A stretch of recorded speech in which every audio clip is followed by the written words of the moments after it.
Hi, good afternoon, Senator Connie Leyva. Hi, good to have you here. Great. And Morris Adams, the host, actually, for Empowering Voices. Hi, Morris. Hi, Hello, Morris. Linda. How are you And doing? wonderful, wonderful. Good, good. You know, we have an exciting guest today, our senator. And she is a very well-versed woman who has done so much for, our Inland Empire community, So at this time, Morris, do you want to start off? I'll let you Yeah, start off. I'd like to start off. I want to say the last time we spoke with Senator Connie Leyva, she brought clarity to many difficult issues. So I'm asking, and I want to say it this way, she brought simplicity to some difficult issues. Yes. So I want to start off by asking a question and see if we can do that same thing again. Senator, how has COVID-19 affected your work as our state senator? Oh, Morris, thank you for asking. COVID has affected all of us, right, in many different ways.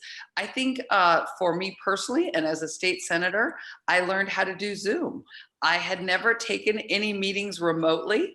Everything was always in person because that's why you run for office, right? Because you like people, you want to be with people, you want to connect with them. So I've learned how to connect with people through Zoom. And I think we might be a little better on the other side of COVID because we will learn that we don't have to jump in a car and drive 3 hours for a meeting. We can just jump on a meeting and talk to each other via Zoom. So it's affected me in that way. But it's also affected me like I think it's affected everyone else in that it's just been a hard time. And I think we've learned that we've learned a lot as things have transpired. We've learned that there are some people that care deeply about their community and are going to do whatever they need to do, wear a mask, get vaccinated. And then we learned that there are people who are so worried about their own personal rights that they will forego doing things that will help their community and even their families. So we've learned good things, and I think we've learned some not so good things. That's Wow. so true. That is so true. Now tell me, Senator, there are several names for the COVID.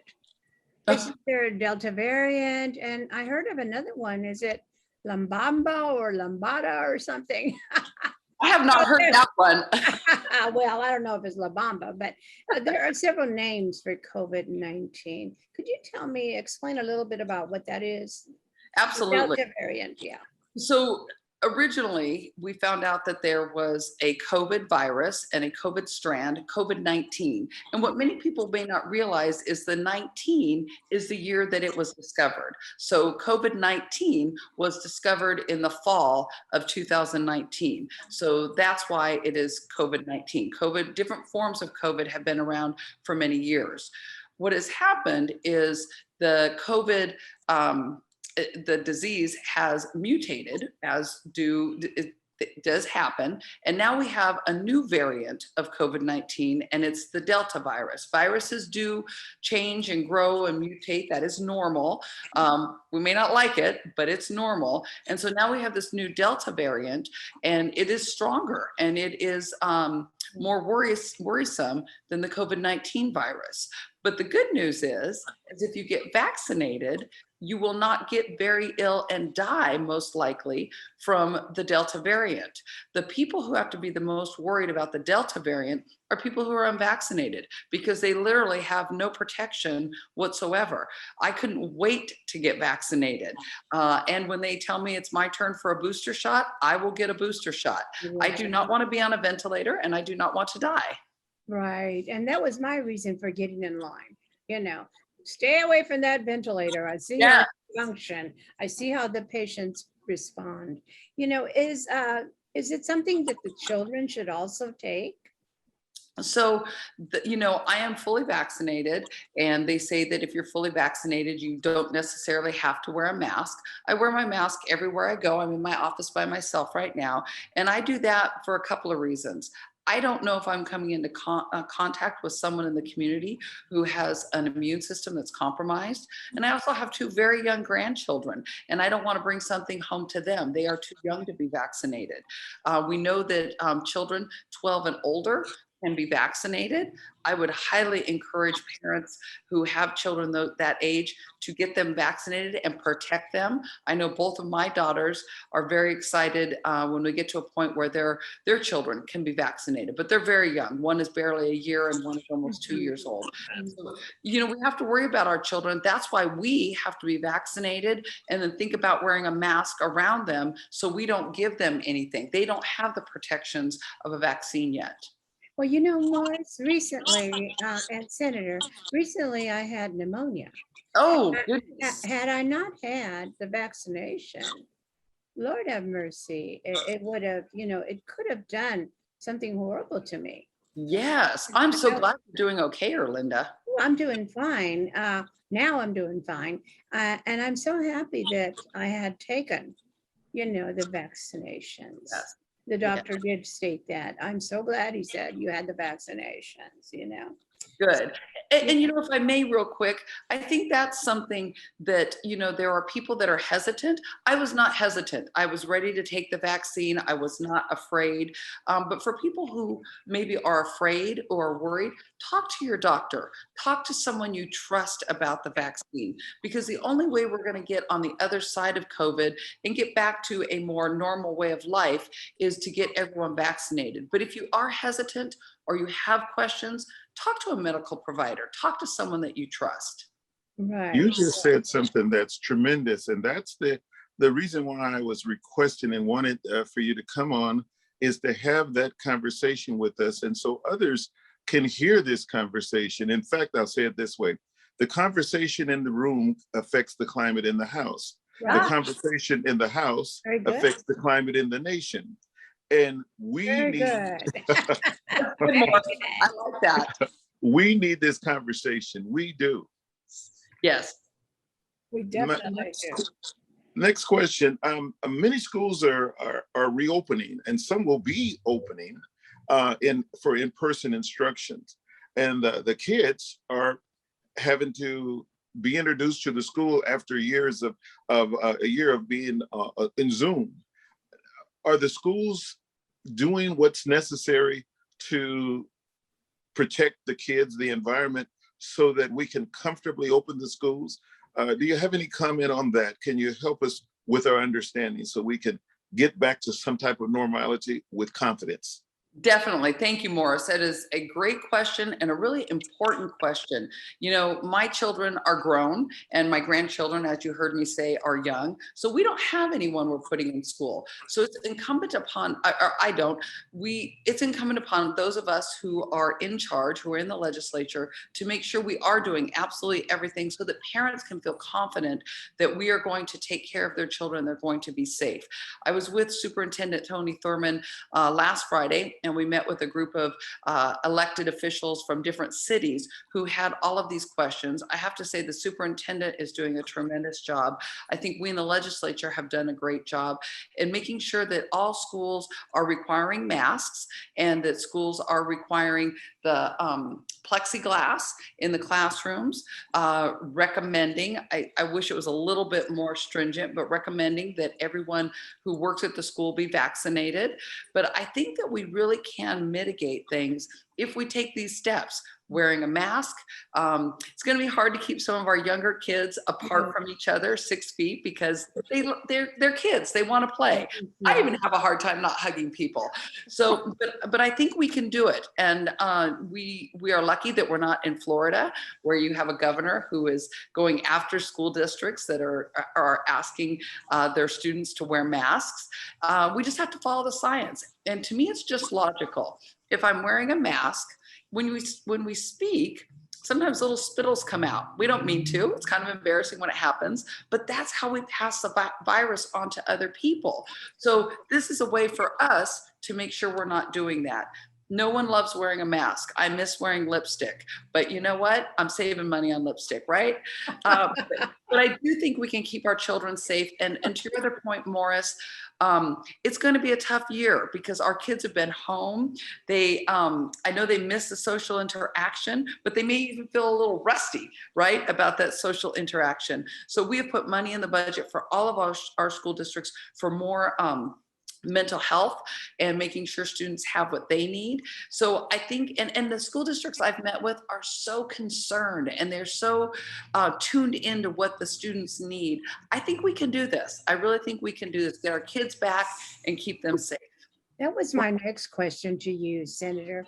The children on the mental health wellness issue, do they have an opportunity in class to ask questions and be reassured that the need is there for the mask? And if they follow the rules, they more likely will not get this illness? Yes. And I think, that's the hard thing is we cannot mandate a teacher's attitude. We cannot mandate a parent's attitude. But I think about, the students, what I've heard by and large is that parents who say, hey, you got to wear a mask, no problem. The kids see mom and dad do it, the kids are going to do it. If you get into a classroom where the teacher's like, hey, guess what? We're all going to wear masks. This is just what we do now, and make it no big deal. And it's just a normal part of life. We'll be fine. We can move forward. I know there will be some challenges. There will be some folks who are a little negative about wearing the mask. But if we want to get out of this and not wear masks, we all have to get vaccinated and we all have to do our part right now. And that includes wearing a mask. I have a question I think will help someone here if you could clarify it. And again, I say you do so well with difficult issues and making them simple. The question is, do you think misinformation plays a part in why there's so much resistance in some people getting the vaccine or wearing the mask?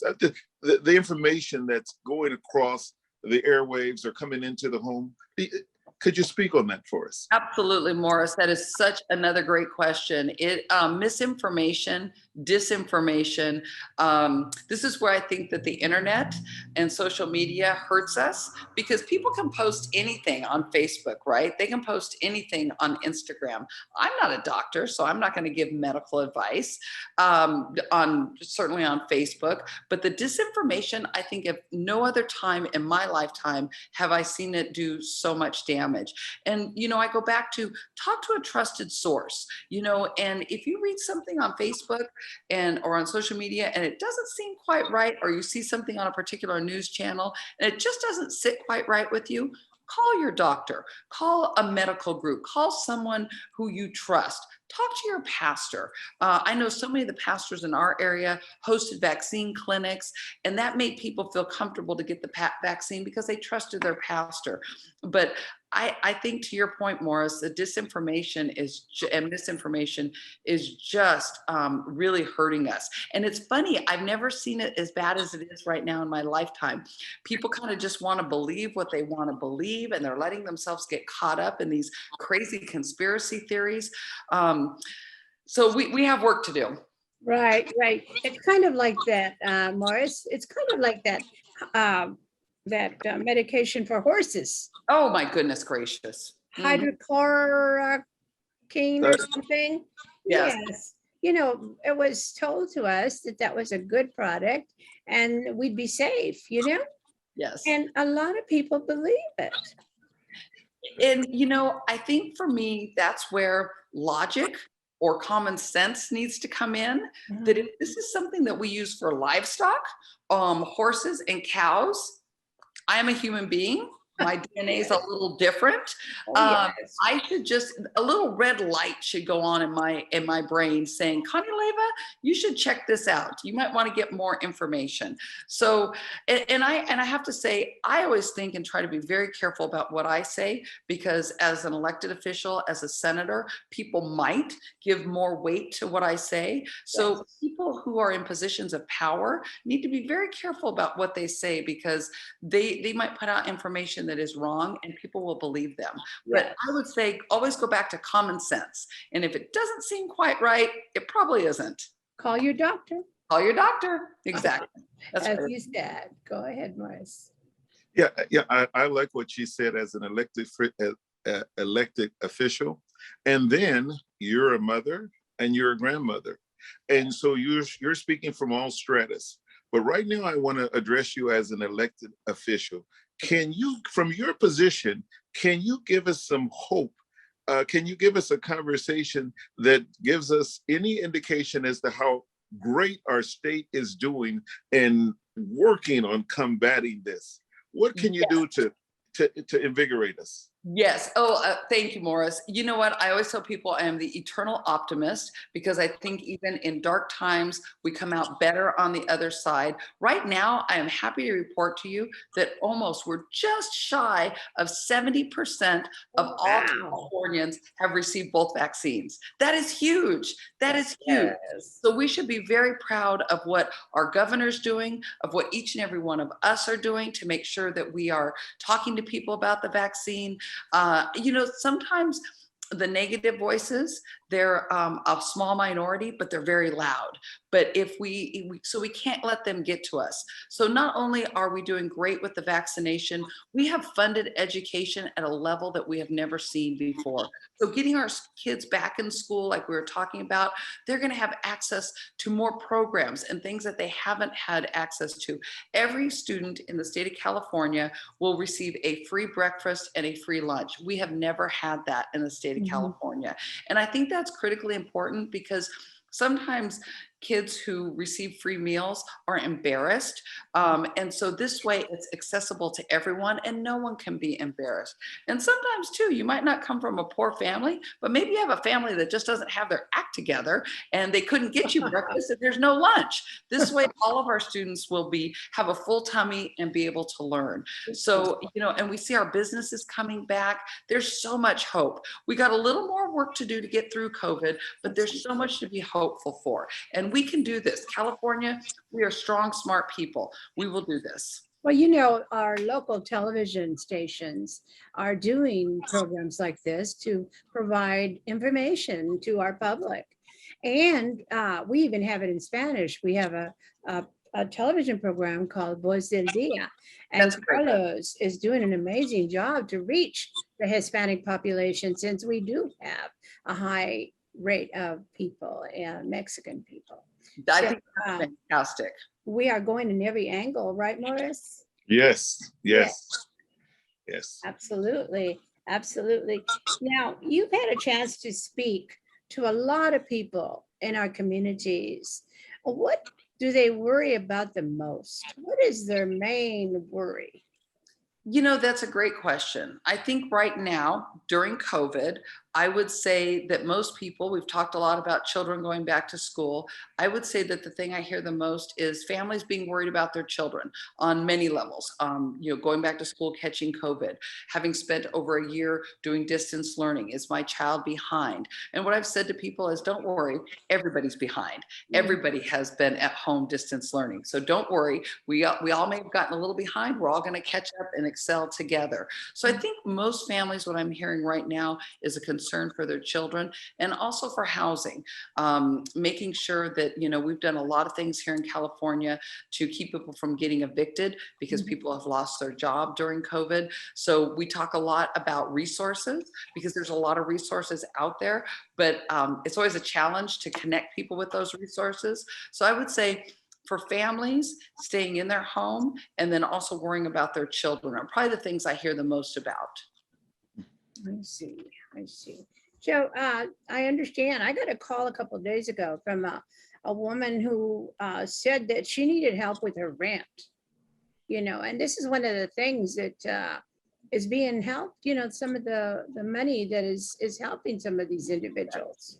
Yes. Erlinda, if you get any calls like that, direct them to our office so that we can let them know what resources are available. We would be happy to do that. Very good. Very good. We shall do that. Right, Morris? Yes. We'll do that. Yeah. Loves to do that. Yeah. Do you have any other questions, Morris? Connie is Senator Connie Leyva is an amazing